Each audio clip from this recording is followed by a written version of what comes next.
हरित क्रांतीचे प्रणेते माजी मुख्यमंत्री स्वर्गीय वसंतराव नाईक यांच्या पुतळ्याची नियोजित जागा मोकळी करून घेण्यासाठी गौर सेनेने 14 ऑगस्ट पासून नगरपंचायत कार्यालयाच्या प्रांगणात आमरण उपोषण सुरू केले आहे। त्यास पाठिंबा दर्शविण्यासाठी माहूर शहरातील व्यापाऱ्यांनी आपली प्रतिष्ठाने बंद ठेवून कडकडीत बंद पाडला आहे। नियोजित पुतळ्या संदर्भात गौर सेनेने सुरू केलेल्या आमरण उपोषणावर तोडगा काढण्यासाठी नगरपंचायतीने 18 ऑगस्ट रोजी सकाळी 11 वाजता तातडीची ऑनलाईन बैठक घेतली। त्यात स्वर्गीय वसंतराव नाईक यांच्या नियोजित पुतळ्याचा ठराव एकमुखाने पारित करण्यात आला। दरम्यान उपोषणाच्या चौथ्या दिवशी 15 पैकी 11 उपोषणार्थींची प्रकृती खालावली होती। त्यांच्यावर ग्रामीण रुग्णालयात उपचार करून त्यांना उपोषण स्थळी पाठविण्यात आले। तर काल चौथा दिवस असताना सुद्धा प्रशासन कसल्याही प्रकारची दखल न घेतल्यामुळे बाकी 17 पैकी 16 नगरसेवकांनी या ठिकाणी आम्हाला आश्वासन दिलं की खऱ्या अर्थाने आम्ही सर्व तुमच्या पाठीशी आहोत आणि वसंतराव नाईक हा केवळ बंजारा समाजाचाच नसून तो सर्व महाराष्ट्रांचा आहे, त्यामुळे त्यांच्या स्मारकाची जागा नियोजित व्हावी यासाठी आम्ही सुद्धा तुमच्या पाठीशी आहोत।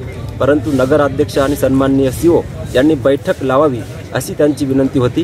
काल नाविलाजास्त प्रशासनाने दखल न घेतल्यामुळे आम्ही सर्व गौर सेना वसंतप्रेमी बांधवाच्या वतीने माहूर बंदचं आवाहन केलं आणि त्यासाठी सर्व माहूर तालुक्यातील सर्व व्यापारी युनियन, सर्व दुकानदारांनी अतिशय चांगल्या प्रकारे सहकार्य आम्हाला केलेलं आहे आणि आज माहूर कडकडीत बंद आहे। 11 वाजता या ठिकाणी नगरपंचायतच्या वतीने बैठक बोलावलेली आहे। बघूया या बैठकीमध्ये जो काही सकारात्मक निर्णय, जी काही आमची मागणी आहे की त्या ठिकाणी 250 बाय 250 ची जागा वसंतराव नाईक यांच्या स्मारकासाठी समाज मंदिरासाठी उपलब्ध करून देण्यात यावी।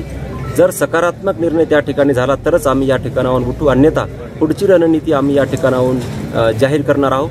त्यासाठी आम्ही सन्माननीय पोलीस स्टेशन यांना ध्वनिक्षेप वाजवण्याची परवानगी मागितली होती, पण त्यांनी दिली नाही। तरी सुद्धा आम्ही आलेल्या लोकांना या उपोषणाबद्दल माहिती देण्यासाठी आम्ही ध्वनिक्षेप या ठिकाणी लावलेला आहे आणि वेळप्रसंगी जर कायदेशीर गुन्हे दाखल झाले तरी आम्ही गुन्हे दाखल करून द्यायला तयार आहे। आणि पुढची जी काही रणनीती आहे ते आज जे काही बंद निमित्त जे काही वसंतप्रेमी बांधव, ज्या राजकीय पक्षाच्या लोकांनी, सामाजिक संघटनेच्या लोकांनी या ठिकाणी पाठिंबा दर्शवला, ते सक्रिय सहभाग या ठिकाणी नोंदवणार आहेत। तर त्यांच्यासमोर सकारात्मक जर मार्ग निघाला नाही तर पुढची रणनीती तह केली जाईल आणि संपूर्ण जिल्हाभर तीव्र अशा स्वरूपाचं आंदोलन छेडलं जाईल, असंच या प्रसंगी मी गौरसेना जिल्हा सचिव यांना त्याने सांगतो आणि थांबतो।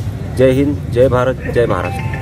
या ऑनलाईन बैठकीत नियोजित पुतळ्याच्या जागेचा ठराव एकमुखाने पारित झाला असून जागेच्या मालकी हक्कासंदर्भात महसूल व भूमी अभिलेख कार्यालयाला पत्रव्यवहार करण्यात आला आहे। ज्या व्यक्तीच्या ताब्यात आज ती जागा आहे त्यांना मालकी हक्क सिद्ध करण्यासंदर्भात पुरावे सादर करण्यासाठी 3 दिवसाची नोटीस बजावली आहे। उपोषणाप्रती प्रशासन संवेदनशील आहे असे मुख्याधिकारी राजेश गिड्डे यांनी म्हटले आहे।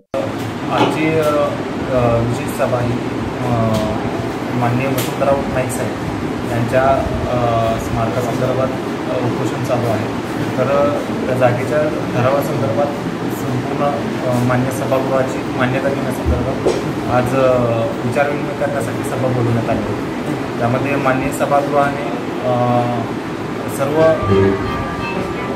शासकीय नियमांच्या अधीन राहून त्या ठिकाणी माननीय वसंतराव नाईक साहेब यांचं स्मारक व्हावं, तसेच त्या चौकाला वसंतराव नाईक साहेब यांच्या नावाने मान्यता द्यावी असा ठरावाचे पारित करण्यात आले।